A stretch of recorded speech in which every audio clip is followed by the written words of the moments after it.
I don't know where I am now. I'm having trouble finding my way around. That's because you've gone just about as far as you can. Your body has already done a lot of changing, but that's only the beginning.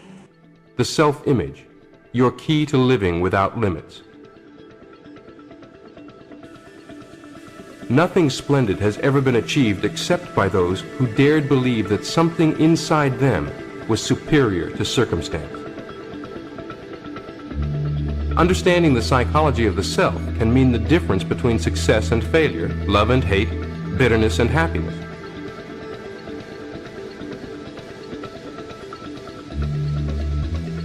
Discovering your real self means the difference between freedom and the compulsions of conformity.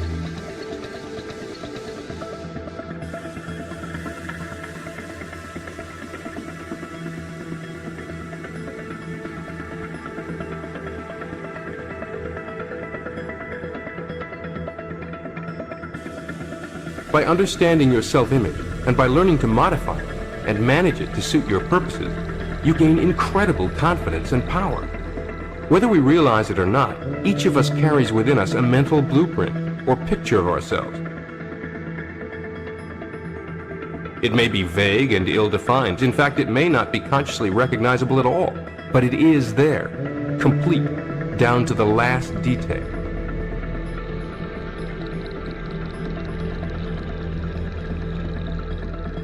This self-image is our own conception of the sort of person I am. It has been built up from our own beliefs about ourselves.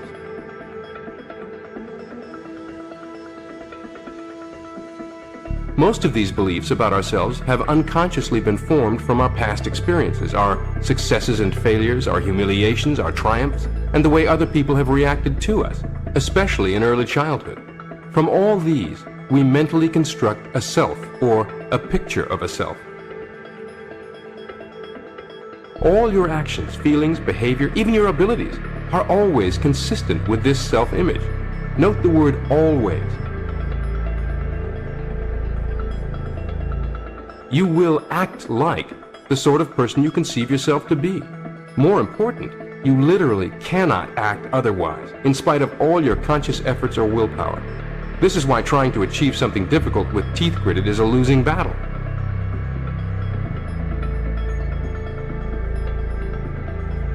Willpower is not the answer. Self-image management is.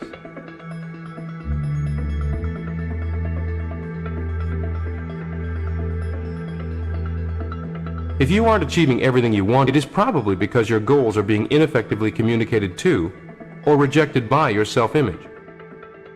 You cannot long outperform or escape your self-image. If you do escape briefly, you'll be snapped back.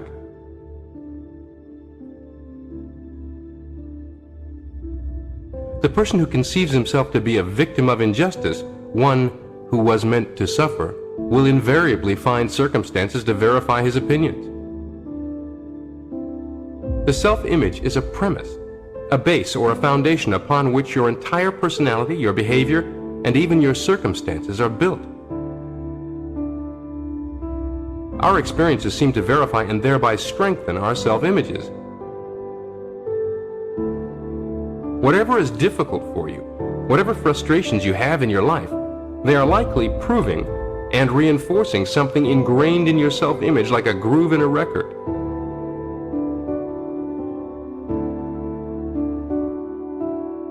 It very seldom occurs to us that our trouble lies in our self-image or our own evaluation of ourselves.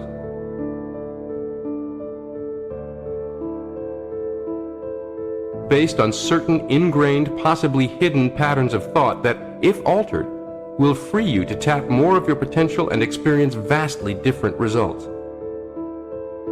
Success from the inside out, not the outside in.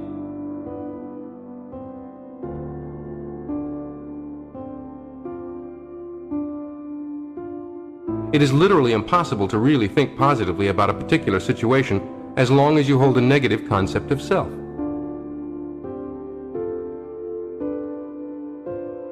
Once the concept of self is changed, other things consistent with the new concept of self are accomplished easily and without strain.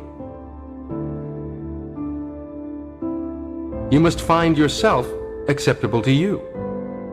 Your self-image must be a reasonable approximation of you, being neither more nor less than you are.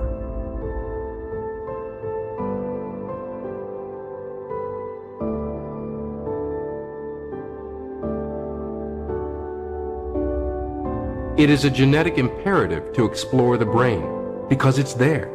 If you're carrying around in your head 100 billion mainframe computers, you just have to get in there and learn how to operate them. It is your personal imperative to invest the time, energy, and study needed to better understand and use your mind power.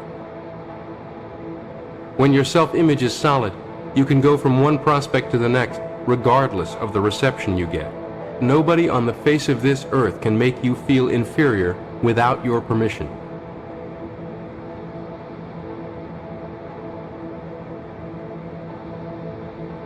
Do not tolerate for a minute the idea that you are prohibited from any achievement by the absence of inborn talent or ability.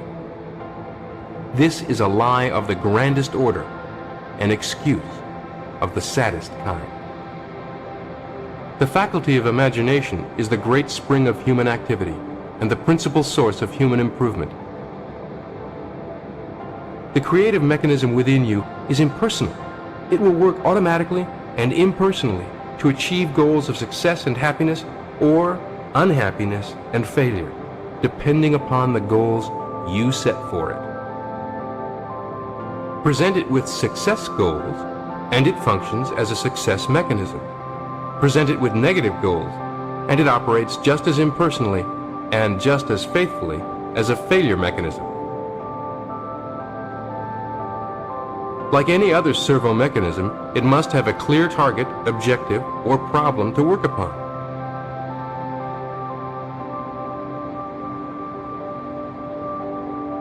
You will actually program and reprogram or engineer the personality and the life experiences you desire.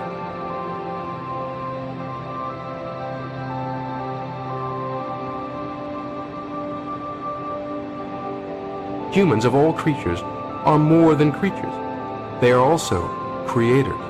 With imagination, they can formulate a variety of goals. They alone can direct their success mechanism by the use of imagination or imaging ability.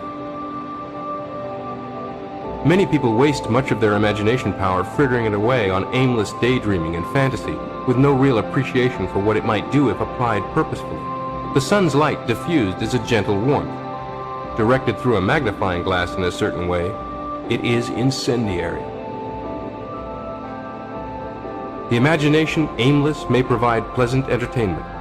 Applied purposefully, it can effectively program your self-image and in turn your automatic success mechanism to realize whatever goals you choose.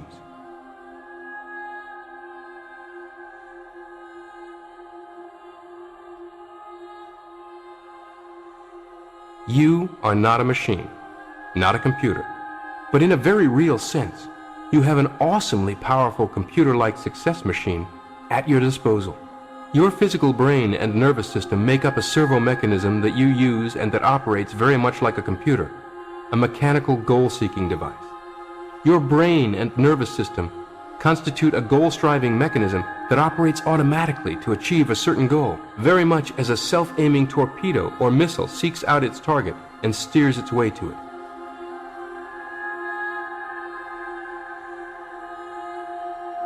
Your servo mechanism is capable of being an automatic success mechanism or an automatic failure mechanism. That depends on what marching orders or programming it gets through your self-image. Servo mechanisms are divided into two general types. One, where the target, goal, or answer is known and the objective is to reach it or accomplish it. Two, where the target or answer is not known and the objective is to discover or locate it. The human brain and nervous system operate in both ways. An example of the first type is the self-guided torpedo or the interceptor missile. The target or goal is known. The objective is to reach it. Such machines must know the target they are shooting for. They must have some sort of propulsion system that propels them forward in the general direction of the target. They must be equipped with sense organs, radar, sonar, etc., which bring information from the target. These sense organs keep the machine informed when it is on the correct course, positive feedback, and when it commits an error and gets off course, negative feedback. The machine does not react or respond to positive feedback. It is doing the correct thing already, and just keeps on doing what it is doing.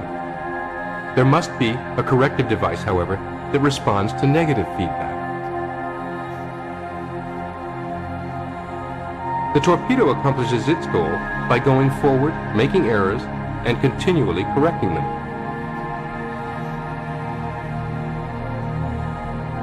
By a series of zigzags, it literally gropes its way to the goal.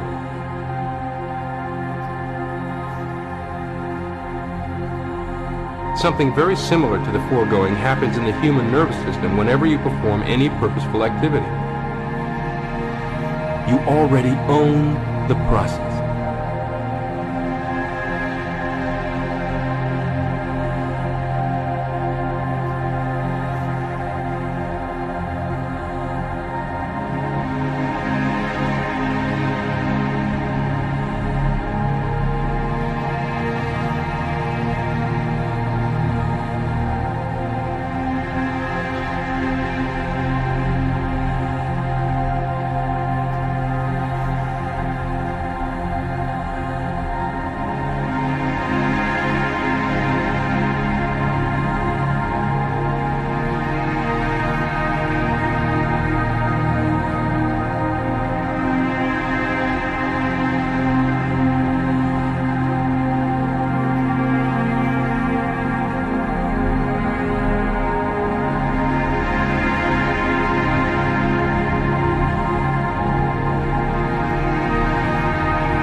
Are you connected to an infinite storehouse of ideas, knowledge, and power?